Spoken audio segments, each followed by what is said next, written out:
have a question, a general question for you, Tanya, and maybe others in this group.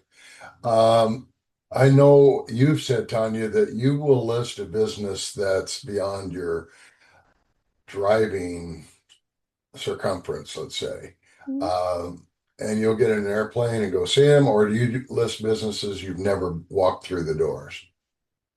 I've listed businesses and sold businesses where I've never stepped foot in them. Never met the seller in person, never met the buyer in person. Everything's been done via Zoom and whatever. Yeah, Is that very common for you? it is now. It is post-COVID. Pre-COVID, no, but post-COVID, yeah, mo is most of my listings I've never stepped foot in, never met the people in person. Could you tell me a little bit more detail that out how that works for you?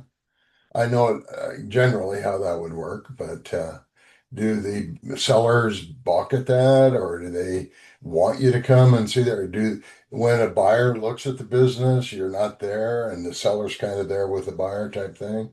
You're Well, so first of all, that's buyers never do on in my process. A buyer never does an on-site visit until after we have an accepted offer. until you have an Whether it's, offer. yeah, it's got to be, we have to have an accepted either LOI or purchase agreement. It's something that's got to be accepted. Otherwise, typically the buyer doesn't go have an on-site visit with the seller. Okay.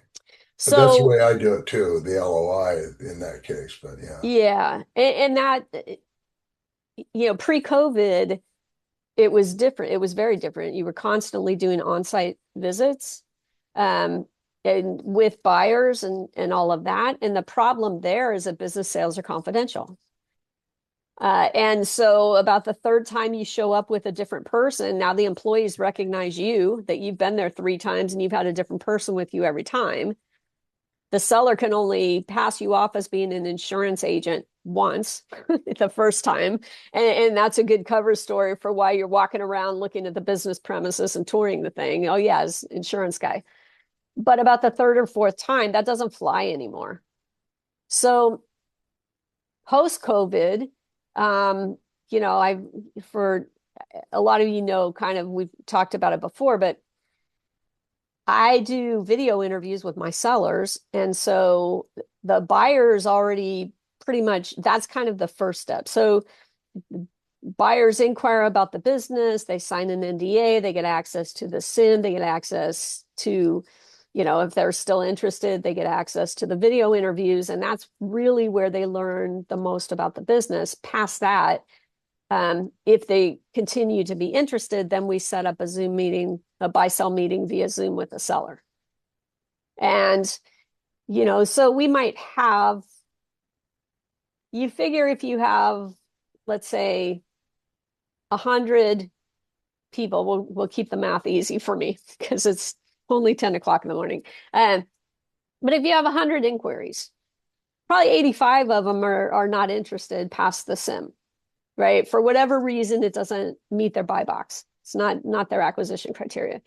So you've already gotten rid of 85 of those. Now you got 15 that want to have, more information, that have gone and looked at the seller video interviews and all of that. And now maybe want to have some type of a meeting with the seller, but I don't want those 15 going on site. Depending on the type of business, if it's a restaurant, yeah, go have a meal. you know, Whatever, go have lunch, go have dinner. But if it's, a print shop or whatever, where if it's not retail, then they can't just walk in. So then after we do the buy sell meeting via Zoom, then I talk to the buyer. Are they still interested? The seller, I'm going to talk to the seller too and say, hey, do you think that buyer was a reasonable fit? Would be a good fit? How do you feel about the buyer? Did the buyer ask questions that were sufficient? Did they seem to understand what you were communicating to them? And I mean, I have my own sense of that as well. Um, and then if the buyer is still interested past that, then I try and get the buyer to write an LOI or a purchase agreement. If it's a smaller business, purchase agreement. And So once you they write said that, something. Go important ahead. in your sequence there. Hmm. So before the PSA, you'll actually have a buyer seller interview. You'll put them Zoom meeting. together. Yeah. Yeah, I'll Uh, have a but just over Zoom. Just a Zoom meeting. Hmm. Okay. Yeah. How soon? I mean, this is after you give them the sim, they've seen the video, Hmm. and okay. And that's one thing that I learned is to ask them to ask them before I set up a meeting with the seller. I ask them, have you watched the video interviews? Yeah, Because if they've not, then what they're going to do is ask the seller the same basic questions about, tell me about the background and history of the business, tell me a little bit about your staff and blah, blah, blah. And all of that is already in the video interview. So yeah. I don't want my sellers to have to take a whole bunch of meetings just to repeat the same information over and over again. Just to confirm what you've said, yesterday when we did a site visit with the buyer told me or told the seller that the video made the difference. Yeah. That was really what got him through the door was the video. Yeah. Well, and I've had, video. So when I do have the buy sell meetings with Zoom or on Zoom, um, 9 out of 10 times, the buyer will say, "Oh, by the way, to the seller, right? Talking to the seller, thank you so much for those videos. They were great. They really helped me understand your business."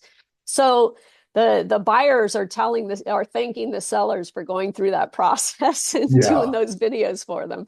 So yeah, it works out great. Well, we live in a 2D world right now, and it works. It seems to work since the COVID. And Yeah. you bring up a great point that, hey, why not? I'm in Seattle. I hate to drive downtown Seattle, and if I can avoid it at all costs, I will. But it saves so much time, and no one really wants to drive. Yeah. However, if it's a physical location like this little textile manufacturing company, um, it has to have a walkthrough. In our case, it was no problem, but you know, Yeah.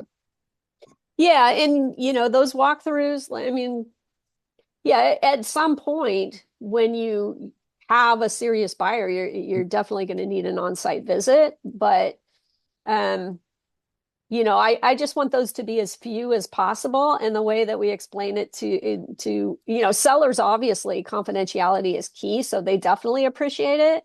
And then that's how I explain it to the buyers. It's just, business sales are confidential. So everything we're going to do is going to be over Zoom for the most part, up until the point where we have an actual offer that's been accepted. yeah, okay, Because that's the other thing, you have somebody come in and put in some kind of lowball offer, it's not going to be accepted. We don't need to take them to the business premise. There's no no, on-site no. visit for that. There's no reason for it.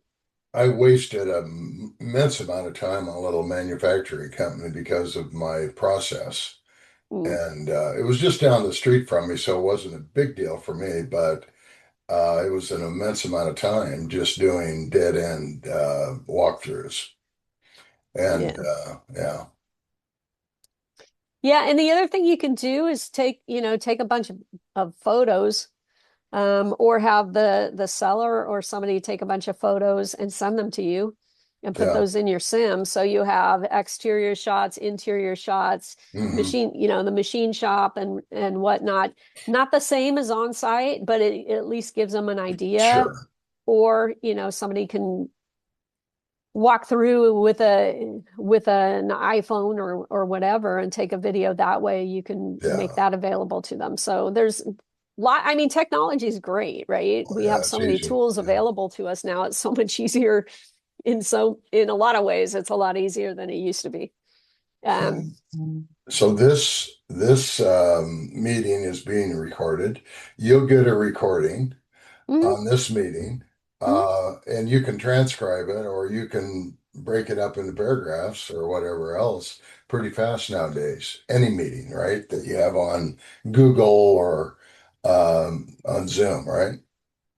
Yeah, the transcriptions are pretty quick. Those happen pretty quick. My assistant, I have an assistant, Mark, who or actually City segments these. Mark segments the does some other things, but yeah, City will segment all these crowd calls and then put by topic and then put them over into a YouTube channel. Yeah, and But AI will separate it for you and set it up in YouTube if you want. yeah, And you can so do that's a private probably what she's YouTube. using. Yeah. Yeah, I do a private YouTube. Yeah, Tanya, may I ask you a quick question for the video with the seller interview? How yeah. long you make it? Is it 20 minutes, half an hour, or? No, usually it's going to be anywhere from an hour to an hour and a half. Oh, But yeah. again, it gets segmented by topic. So I have a general topic list that I, just a very general topic list. It's got like 15 topics on it. And then each one of those will get segmented. So their answer to the first thing, the first thing is tell me about the background and history of the business. And so they might talk for 3 to 5 minutes on that. So then that's the first segment. And that gets segmented out into its own video. And then, there's other questions in there about, how do they get customers or, their management structure, management and employees, their staff. Do they have, employee benefits or whatever? I mean, I can't remember all the topics right now, but so I just have this list of topics and it's conversational. The whole video, the Zoom video thing is just conversational. And I just say, well, tell me about this, tell me about that, tell me about this.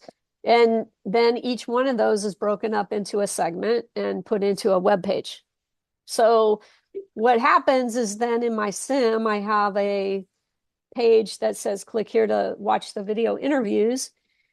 And when they click on that, it takes them out to a private, a secure web page that just has the topic lists, accordion style, right? So it has a topic list. If they click on the topic or the question, it opens up and there's a video there and they just click play and they can listen to that 4 minute or 6 minute video or whatever it is. And then they can jump around to different topics if they want, or, if that's all they needed to know, then they're done. If that told them Thank enough you. to rule it out, they say, yeah, this doesn't fit for me. Great. They don't have to sit there and watch it for an hour. Thank you. Yeah, of course.